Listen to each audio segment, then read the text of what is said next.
Hello, everybody. Welcome in to the Triple Threat Show. I am your host, Jeremy Lapidus. Today is a beautiful Monday, April 20th.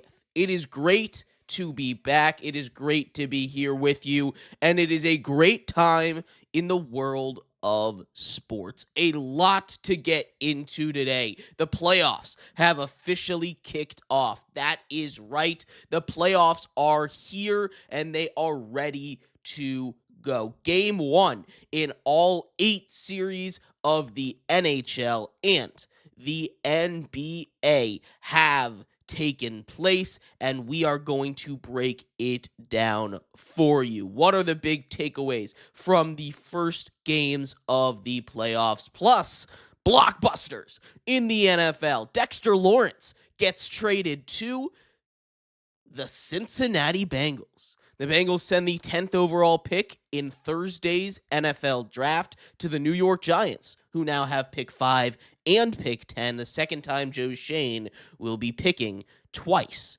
in the top 10 during his short tenure. We'll break that down. We'll break everything else around the world of sports down for you. But first, we are going to start off with the thing near and dear to my heart.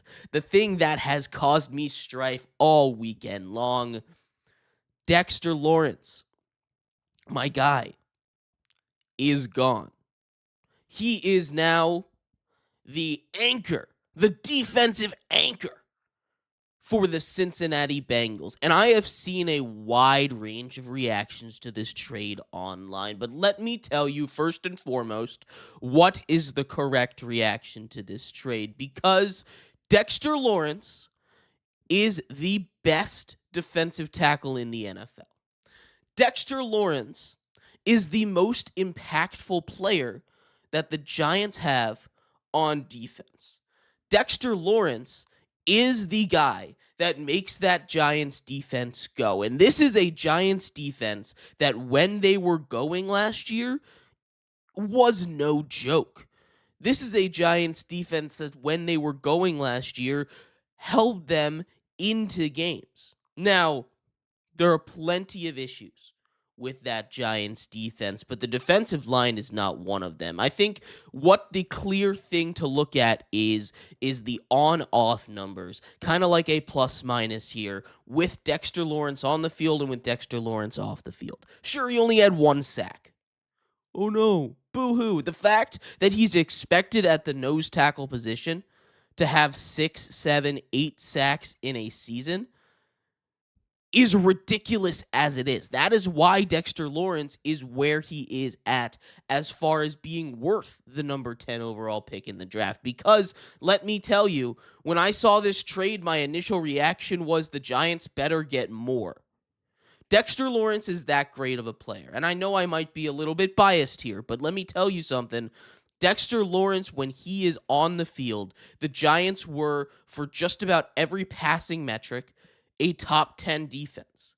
When Dexter Lawrence was off the field for just about every passing metric, the Giants were not even a top 30 defense. There are 32 teams in the NFL. They were bottom 3 in just about everything. That is a 20-team gap when one player is on the field for this team. And now he goes over to a Bengals team where he is going to be able to feast against a Ravens team that just lost their center, against a Steelers team that has had some issues on the interior of the offensive line, against a Browns team that just had to replace their entire starting offensive line. Dexter Lawrence is going to be a monster for this team going into the season. They give up the number 10 overall pick. There is not a player on the board the way that it's falling in this draft that the Bengals would have been happy with at 10. They would have been a trade down candidate, and I know that's not what they need to do because they need to build a defense around Joe Burrow. This was the right move for the Bengals to make. They give up the 10th overall pick. They get the best defensive tackle in football. That is your draft pick for this year. Congratulations, Bengals. You knocked your 2026 first-round draft out of the park. You got 28-year-old Dexter Lawrence. Congratulations.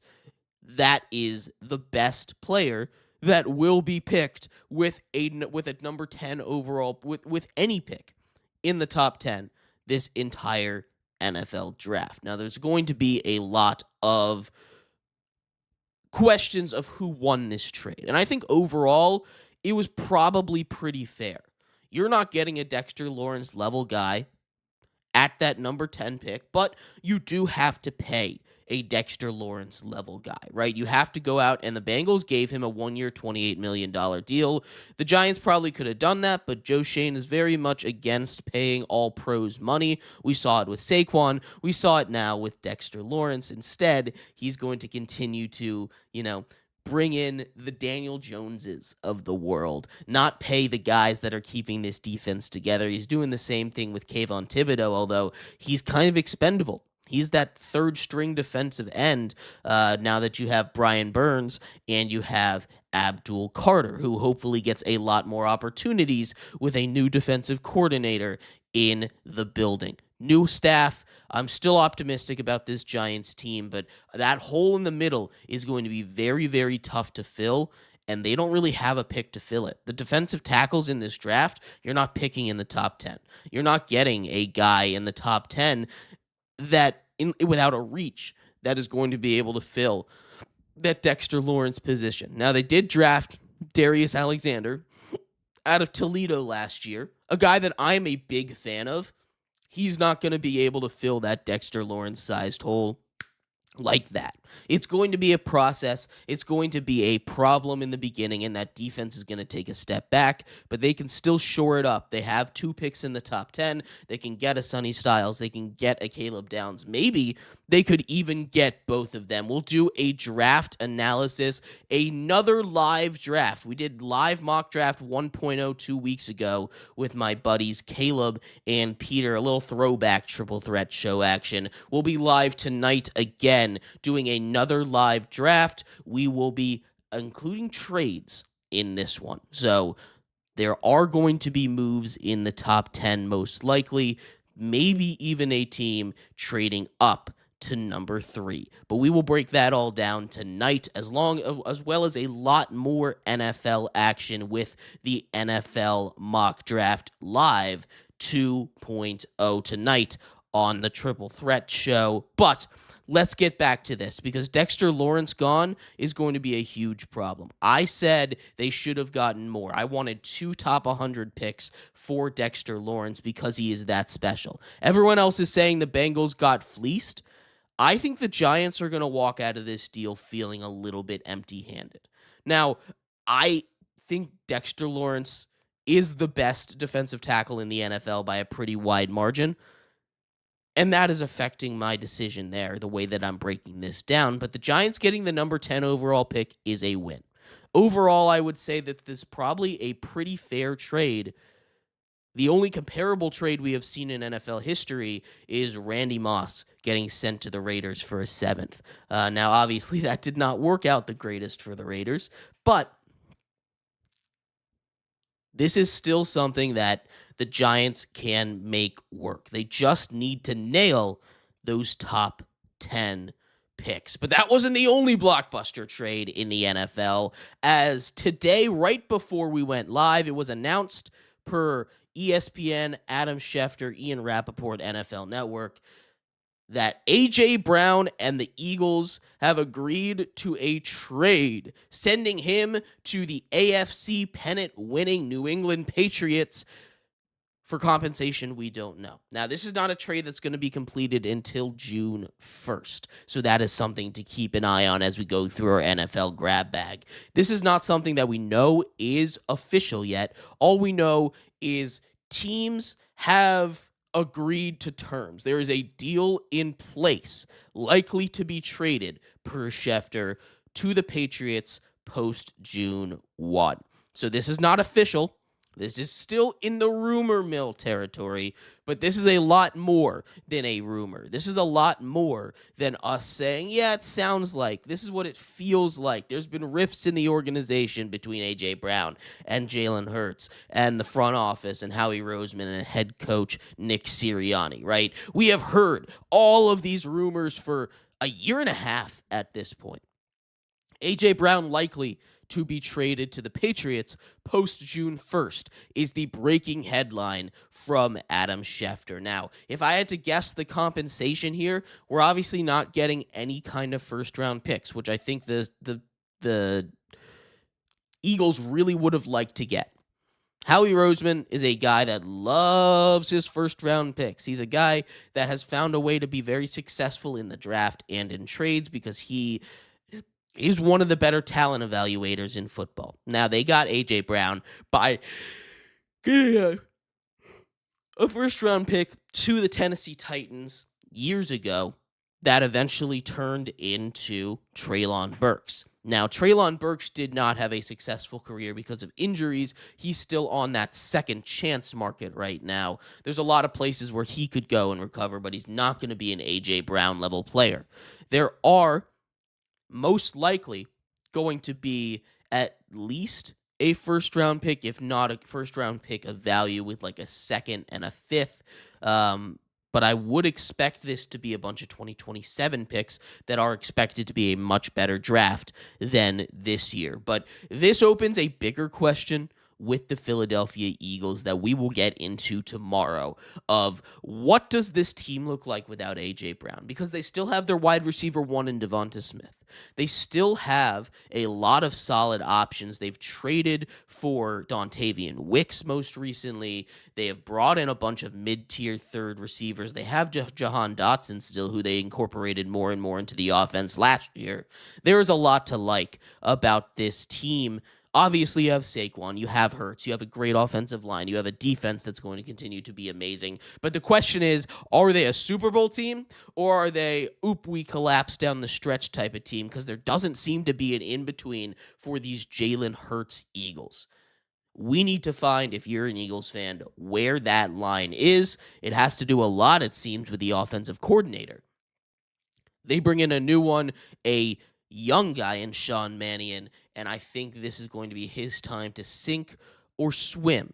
No in between in this offensive system. I believe in him. I'm a believer in a lot of these young guys getting opportunities this year. You're getting him, Davis Webb over in Denver. You have the guy in Washington, David Blau, that are all getting opportunities. These are all former backup quarterbacks that are getting their chances to be play callers. These next young geniuses of the NFL. But we'll break all of that down. More wide receiver news and more tomorrow when we take a look at the NFL and the NFL draft, as that continues to be a big problem. Aaron Rodgers news real quick before we move on to our next segment.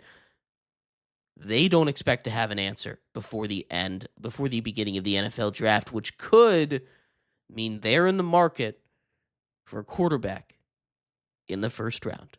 We'll take a look at that and much more later on in the show, but we're going to take a quick break. When we return, the playoffs begin. That's right, it's playoff time around the NHL and the NBA. We'll take a look at the first games. 15 of 16 series have started. The only series yet to kick off, Game 1 between the Edmonton Oilers and the Anaheim Ducks in the NHL. We'll break down the NBA coming up next here on the Triple Threat Show.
Welcome back to the Triple Threat Show.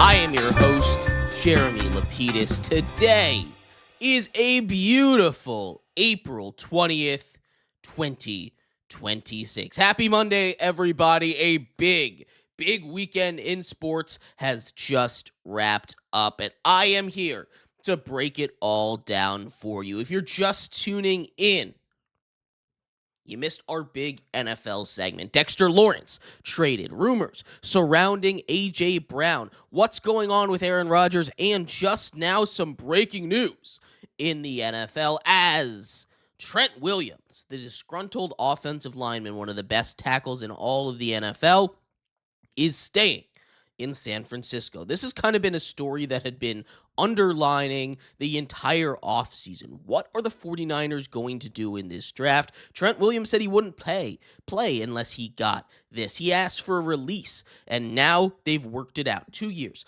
$50 million on the extension for one Trent Williams. He has signed on for $140 million and $78 million in guaranteed signing bonuses since 2021. A lot to like about this 49ers offseason, a lot to like about what the 49ers have done, locking down the protector, the guy that's going to keep the defense and Dexter Lawrence from getting to Brock Purdy. Big move, big time stuff from the 49ers as we move into playoff season. That's right, it's playoff time around the world of sports. The NHL and the NBA are in the playoffs, and we saw 8. That's right, 8 series. All 8 of them kick off over the weekend in the NBA. We'll start in the West and move our way towards me in the Eastern Conference. Let's start off at the top. There's a couple games that just need a quick highlight, and that's about it. OKC dominates. Not even close. That game is exactly why the Thunder are going to win this series in 4. They win by about 30 points, and this game was not close from halfway in the first quarter on. This is a Suns team that is fun. They don't have the offensive output or the defensive ability to stop Shea, to stop Chet, to hold down and keep up with this Thunder team that is seemingly destined to have a date with at least the Western Conference Finals, maybe even raising that Larry O'Brien trophy a second time. Shai Gilgeous-Alexander, if they win this NBA Finals, is going to throw his name into some crazy conversations. Look, I know people don't like the way that he plays. I know the foul baiting is an issue, but getting to the free throw line is a skill in itself. And I'm not saying it's the only thing that he does, because when I watch Shai, the thing that has stood out to me from the very beginning about SGA is the fact that he can just get to his spots like nobody I have ever seen. I describe him as a salamander, like from Monsters Inc. The bad guy from Monsters Inc. That is what he reminds me of. The way that he slithers through the lanes, the way that he's able to get around defenders with ease is so impressive to me. And now he has this insane 20-point streak that has been going for nearly 2 straight seasons. 2 whole NBA seasons he has gone almost with scoring 20 straight points, 20-plus points or more in every single game. He led the NBA in scoring last year. He won Finals MVP. He won MVP. That was one of the greatest offensive seasons ever. And he one-upped himself this year. He's going to win MVP again. If they win and he wins Finals MVPs, that is back-to-back that he has done those 3 things, putting him in conversations with LeBron James and with Michael Jordan. Now, I'm not saying he's the 3rd best player of all time, but if he does this again, after he's done this for 2 straight years, he's finding himself in top 10 territory already, and he is going to leave quite the legacy. SGA, people need to understand what we're watching, and it is just incredible. Again, the way that he is getting to his spots is like nothing that I have ever seen in my entire life. Outside of that, the Spurs dominate the Trailblazers. Denny Avia is not enough on his own. I still think they can steal a game. The Spurs, outside of Wemby, who, by the way, Wemby, let me tell you something about our guy Wemby. He just broke the Spurs the Spurs record for the number one debut for the number one performance in a debut playoff performance. People were saying the moment was going to be too bright. The Spurs, the lights are too bright for them. They're too young. How are they going to handle this? Well, I know it's just against the Blazers, but I would say that they look just fine. Did you know that the Blazers were 0 for 11? Their last 11 attempts in the game when they were trying to make a comeback effort, they were kind of making a comeback effort. The comeback kings, the Blazers. That crowd was amazing. They were 0 for 11 when primary defender was Wemby. Wemby is doing some superhuman things. It is not fair. He puts up 35 and 5, the record for most points in a playoff debut by a San Antonio Spur. San Antonio Spurs have a couple playoff legends. Tim Duncan, David Robinson, just to name a few. He has passed all of them already one game in, writing his name in the history books. Victor Wembanyama is going to be another problem to watch in the West. Shea, Wemby, the West is going to be loaded for a very, very, very long time. Shout out to the Spurs. They should roll. These next two series in the West are interesting, though, and I want to start in the Nuggets and the Timberwolves because I think that was just the best game that we saw. That game was close. It was back and forth the whole time. It was chippy. It was very chippy. We saw these two teams fight. We saw these two teams claw and scratch. The Timberwolves had an early lead. Ant is still dealing with the injury, which is tough. The Nuggets, they have Nikola Jokic, who had a little bit of an off day. He's still at a triple-double. They had a big game, of course, from Jamal Murray. He's always doing his thing. And we also saw Bruce Brown step up for this Nuggets team. The Timberwolves, they just need to get a little bit more focused on the non-Jokic players. I thought Rudy Gobert did a solid job on Jokic. Jokic was struggling in the first half of that game. Now, he still finished with a 25-point triple-double, so there's not a lot you can do about Jokic. All you can really do is slow him down. But if that two-man game with him and Jamal Murray, seemingly unstoppable, if you can get a guy, and they lost their big, defender to the Hawks in Nickeil Alexander-Walker, that is the guy that they would normally throw on them, which worked in the second round of last year. Denver is going to be a problem if they can continue to shoot the ball like they did in this one. It's a physical game. They're ready to play physical. The Timberwolves need to match that intensity, but they really need Anthony Edwards to be fully healthy. That is the series to watch. But I do have a question for you guys. Feel free to answer me in the comments here. The Lakers take on the Rockets. An old man series. The old man Super Bowl. Kevin Durant leading this team last second. Out of nowhere. Is too injured to play. Now, this is a question that I threw into the Triple Threat group chat with co-hosts Mayrob and Nolan, and the answers I got were interesting. So I posed this question. The Lakers without Luka and Austin Reeves are fine. LeBron James just won them a playoff game, and LeBron James putting up a triple-double like that is incredibly impressive. I'm not going to sit here and pretend like it isn't, because it is. But that wasn't a particularly pretty game. The Rockets couldn't make an open shot. They kept airballing things. They don't have that shooter. If the Rockets play a full 7-game series versus this Lakers team without Kevin Durant, which I don't expect to happen, can LeBron James lead them past him? And I say the answer is yes to that one. The Lakers can win this series. It's not going to be a 4-0 sweep. It's not going to be a 5-game. It's going to be a 7-game slog fest that's going to leave them swept by the Thunder in the next round. But the Rockets without KD is the same team that lost to the geriatric Warriors last year, right? They couldn't handle Steph Curry they couldn't handle an injured Steph Curry, and Jimmy Butler. And how now they expect to take on LeBron James and I guess Luke Kennard that is out there. They're doing that without Dylan Brooks, who was kind of the heart and soul of that team last year. They're doing it without Fred VanVleet, who was their point guard. He's been gone all year long. They're doing it without the guy that they relied on to be their leading scorer in Jalen Green. The Lakers can win this series without KD. Now, KD comes back and they win this series pretty handily. They win this series probably in 5-6 games now. LeBron's going to steal another game or two. But that KD injury, if it lingers, if the Lakers go up 2-0, the Lakers can steal a game from the Rockets with KD in that lineup, and then you get a game 7 potentially back in LA. This is going to be a really interesting series. So the question I pose to you, how far can LeBron take this Lakers team?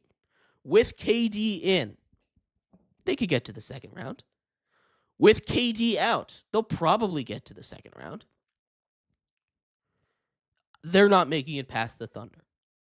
Now, this is still a team that is probably the 5th best, 6th best in the West. I'd take the Thunder. I would take the Nuggets. I'd take the Timberwolves. I'd take the Spurs all over them. Those are 4 teams that would put ahead of the Lakers in their current state. I would probably take the Rockets as well if KD was healthy. So that puts them at 5 or 6 in the West. That is not a team that's going to make any noise. And LeBron looking great is exciting. I doubt he retires now. But this Western Conference playoffs, it's not going to start until the second round, at least on the bottom half, because we're going to get a bunch of non-competitive series. The Thunder and Suns, non-competitive. The Spurs and the Blazers, non-competitive. The Lakers and the Rockets is going to be weirdly competitive in a non-competitive sort of way, if that makes any sense. It's not going to be it's going to be a slog fest to watch, but it should be close. Nuggets, Timberwolves should be great. We'll have 2 good series. Out east, on the other side of the bracket, the big upset. How about the Orlando Magic? The Orlando Magic are the shocking team that can just all of a sudden play great. I've been talking about this Magic team. I have had a soft spot for this Magic team for a long time. If you look at my preseason predictions, which, we don't necessarily have to look at my preseason predictions, I had the Magic coming out of the East. And obviously that's not going to happen.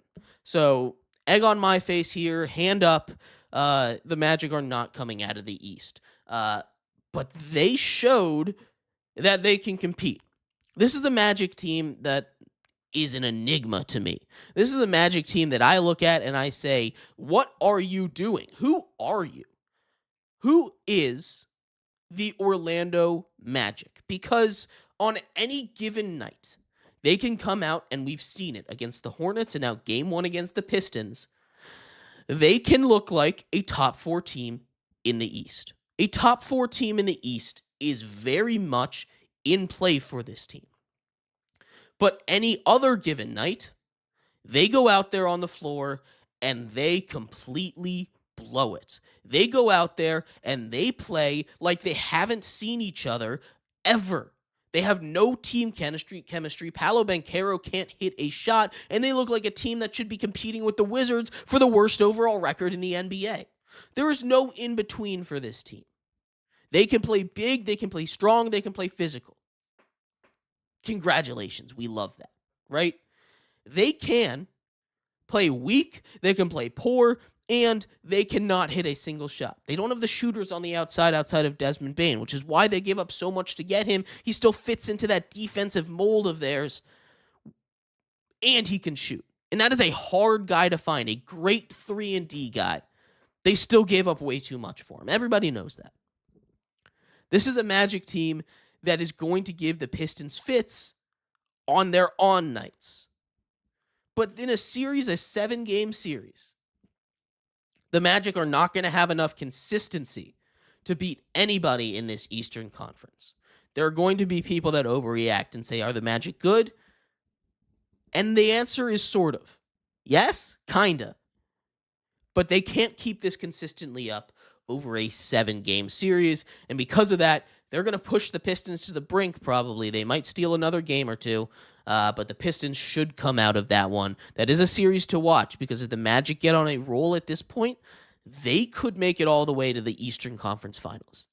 That's the kind of team that they are. They could also lose every single game for the rest of the season by 40 points.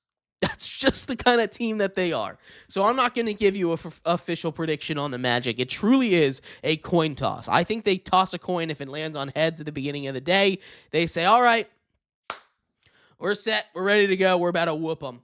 If it lands on tails, they just don't get out of bed that day. And they send in some kind of sick copy of themselves to play basketball at the highest level. What a shame this Magic team is. The Cavs and the Raptors, we saw a very good game out of the Stars of Cleveland. The Raptors, they have the ability to keep it close. The shooting for the Raptors wasn't great in this one, but I do believe that the Raptors can keep it close. They are a tough team. They're going to be a tough out. I just don't think they have the firepower to keep up with this Cavs team, with James Harden, with Donovan Mitchell. This is just not a team that's ready to compete and be a part of a bigger winning structure right now. They need another piece. They need that superstar. They have a lot of great options. I love Brandon Ingram. I love Scotty Barnes. I like a lot of the defenders that they brought in. Colin Murray-Boyles is a solid rookie. They're a superstar away from being a contender,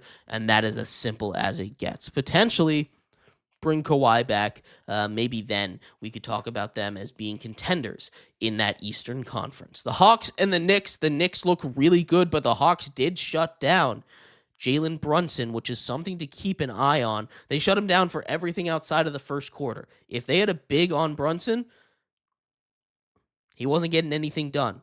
And if that's going to be the case, if Brunson is going to be ineffective, if Brunson is not going to be able to get to his spots and be effective as a scorer, you cannot count on Bridges, on Hart, on the rest of that Knicks team to be your lead scorers in a 7-game series. I think the Knicks still win this series, but the Hawks are going to give them a lot of problems moving forward.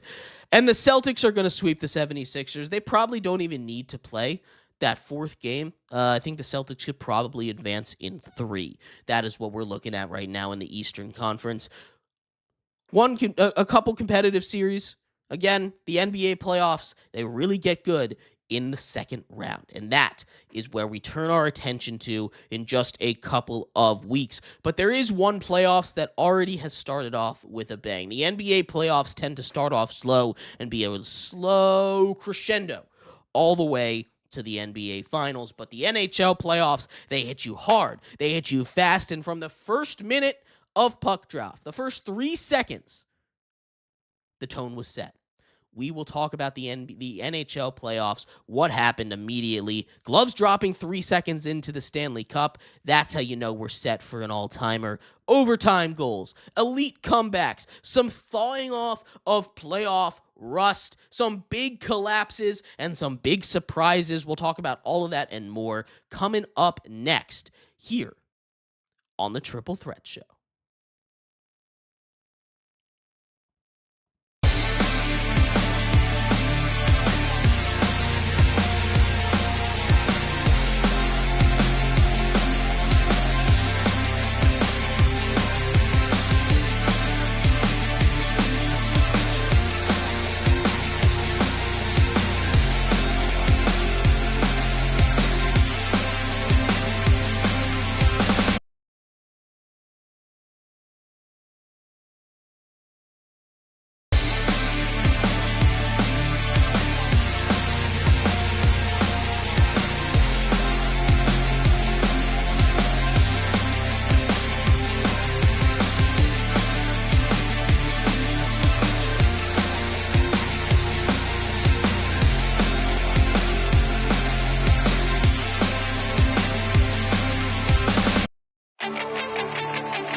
Welcome back to the Triple Threat Show.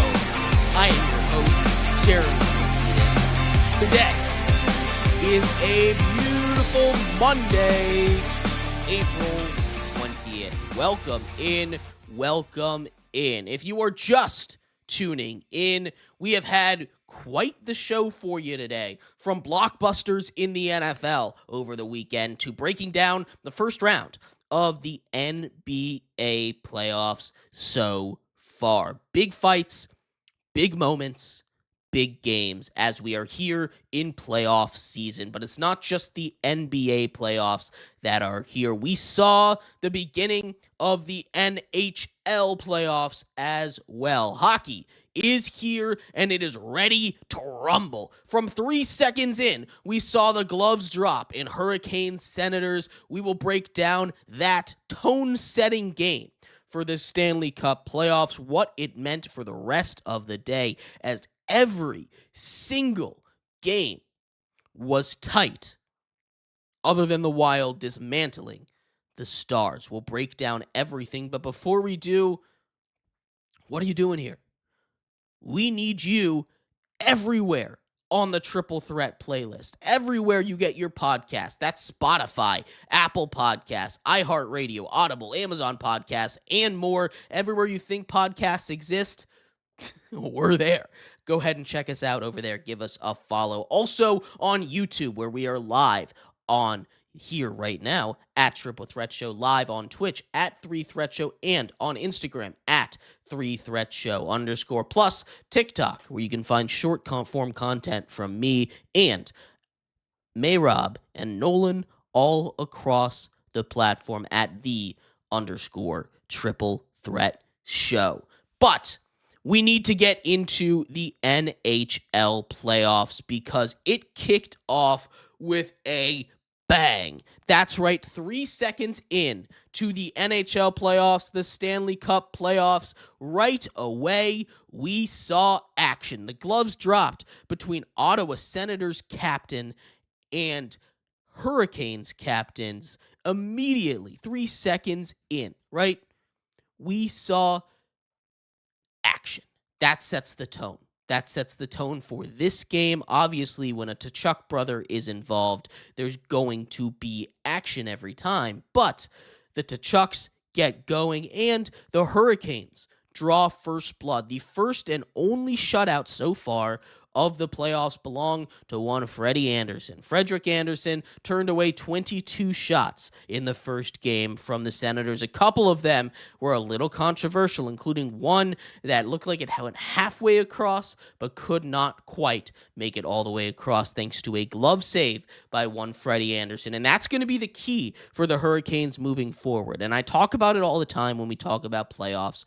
Which goaltender is going to be able to stay hot, because the Canes, on paper, when it comes to offense and defense, are the best in the East, at least. They are by far the best in the East in that situation. But, and this is a big but, their goaltender is always inconsistent. You know, Freddie Andersen can step up and play like this for the rest. He doesn't have to have a shutout every game. But if he can play like a great Freddie Andersen for the rest of the Stanley Cup playoffs, we are looking at a Hurricanes team that is going to run through the East. A Hurricanes team that is going to sprint through the Eastern Conference. It's not going to be very close. They have the most talent in the East, I think, by a pretty substantial margin. I know that the Lightning are having a great season. I know that the Canadians are having a great season. I know that the Sabres are looking kind of scary. But this is a Hurricanes team that has the pedigree. They've been there. They've done that. They know what it's like, what it takes to win in the playoffs. They just need that goaltending to step up, and a good start, setting the tone against the Senators in Game 1. They will play again today at 7:30 p.m. Puck drop on ESPN2. Between those two squads for the second game of the NHL playoffs. The Wild dominated the Stars. This is a star-studded matchup. I did not like the jerseys that the Stars came out in. I thought it was kind of bad. Outside of that one, completely unimportant thing, I'm going to immediately look at the goaltending because one of the strengths of this Stars team and this Wild team, the Wild have two great goaltenders. I'm curious how they're going to manage that. Jesper Wallstedt started the first game. He played amazing at .964 save percentage, turning away 27 of 28 shots that the Stars sent his way. He is going to be that brick wall. They need him to be that brick wall for them. The Wild came out quick. They got a goal in the first, then they ran away with a couple more goals. They were up 4-0. This game was done at that point. A goal went in, but they kept their foot on the gas. They were able to add two more in the third, and the Wild won 6-1. This is the only game that was a difference of more than one goal, not including, empty net goals, which I don't really count. They're part of the score, but those don't really count as far as whether or not the game was a 2-goal or a 1-goal game. It's still a 1-goal game, like the case of the final game that we saw last night. But the Wild dominate. The question is, can they keep this up? Because the Stars, they have some concerns with Ottinger and net. Jake Ottinger is one of my favorite goalies. I love the way that he plays. He is a guy that can and has and will at some point stand on his head and win a game for the Stars. But they need him to not play like he did down the stretch because he was atrocious down the stretch. Not enough for them to bench him in the playoffs, but it is enough for someone to get concerned. Now, I will say, the Capitals, my team, not in the Stanley Cup playoffs, but back in 2018 when they won their Stanley Cup, Brandon Holtby, their star, really struggled down the stretch. They turned to Philip Grubauer in the playoffs. He did not play well. They turned back to Holtby, and he never looked back. Maybe there just needs to be a shakeup, although that's a little bit risky against a Wild team that won 46 contests this year in regulation. Won 58 overall. They have been fantastic, and they're going to continue to put the pedal to the metal. They stole home court, home ice, and home ice in Minnesota is a big deal. Let's see if the Wild can continue to put their foot on the gas and accelerate past the Dallas Stars. The Flyers took down the Penguins in the first game of the Pennsylvania Classic. The Classic between these two teams. Sidney Crosby played great hockey.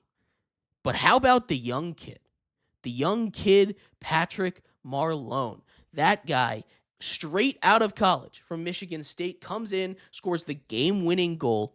One of the youngest players ever to score a playoff goal. He goes out there and wins it in a huge series for this Flyers team.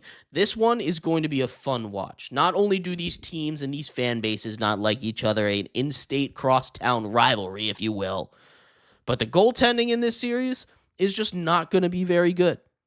These are both teams that are probably going to put up a lot of goals. So it's going to be a fun one to watch, both for the physicality and for the goal scoring. You're going to have it all in that one. That wrapped up our Saturday action. As we move our way to Sunday, the Avalanche looked like they were in a little bit of trouble in this one. The offense did not get going until the second period when they were finally able to knock one past the Kings goaltender. There are lots of things to be concerned about, but the Avalanche goaltending is not one of them. This is an Avs team that won 66 games, 55 in regulation. This is an Avs team that has been far and away the best team in hockey all season long. It has not been close. The Avs, especially at home, are nigh unbeatable. 35-9 at home. 35-9. They should sweep this Kings team. That was a little bit of a closer game than I would have expected. A Kings team that is injured and without a lot of their best players. Lots to like here. The final three games were all amazing. I'm going to skip over two games because those are kind of the stars of the show from yesterday. The Golden Knights had to come back against the Utah Mammoth. The Mammoth in their first season in existence. Welcome in, Utah Mammoth. You get to play the Vegas Golden Knights, unfortunately, and they look like they were going to take control of this one, right? The Vegas Golden Knights gave up that first goal. We saw them with Logan Cooley striking first at the end of the first period. They took a lead heading into the third period, 2-1, and then it was all Vegas all day from there. Vamilka did a solid job in net, but I mean, when you're facing 31 shots, a lot of great players on that other side. Mark Stone on a power play, Nick Dowd, former Capital, shout out. They were absolutely demolishing them in puck control. It seemed like they were dominating in the face-off circles. They were dominating in physicality. 52 hits to 30. 52 to 30. You can't get out hit like that in the playoffs. It's going to be physical. The Mammoth need to get out there, and they need to match that energy that the Golden Knights left that game with. They still have a shot. This is a good Mammoth team, and this is one of the weaker Knights team that we have seen in a while. But there were two games that stood out in this one. Two huge ones. We'll start off in Tampa Bay, where Andrei Vasilevsky looks to win a third Stanley Cup. He won 2 in a row.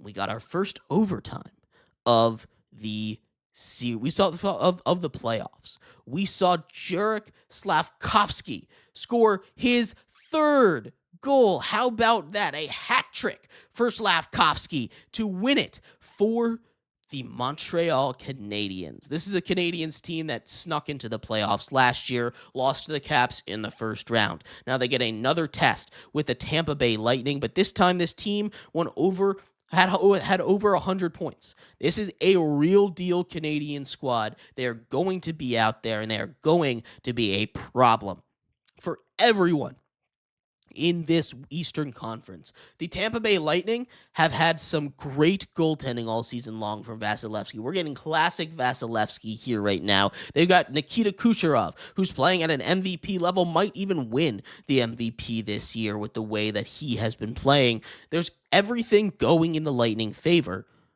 but they have to make it through a really, really good Montreal team that's going to stand in everybody's way. You've got a lot of great defenders over there, and if you can get a hat trick in game one, look out, Lightning is going to be a problem. Overtime goal, game winner for Slavkovsky. They take game one in this one, and a lot more where that came from. These two teams should be neck and neck, a good 7-game series. But the game of the night, the Buffalo Sabres break their long playoff drought. This is the first time they have been in the playoffs in over a decade. That was the longest stretch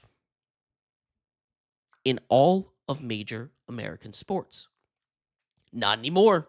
They're here and they started slow. The Bruins took a 2-0 lead in this one, and it looked like the Sabres just did not have it against a Boston team that desperately was trying to put away this Sabres squad. But they come back and they answer with a flurry of goals.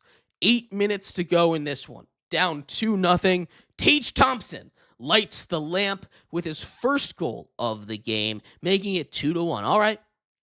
No need to panic, right? If you're the Boston Bruins, you're the more experienced team. You've been here before. The Sabres haven't been here in over a decade. They don't know what it's like to play playoff hockey. You're the one that's experienced.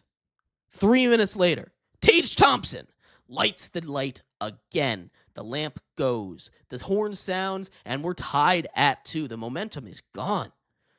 Boston needs something to turn it around, and less than a minute later, Matthias Sandmussen, another goal. The Sabres have taken the lead with 3.5 minutes to play in the hockey game.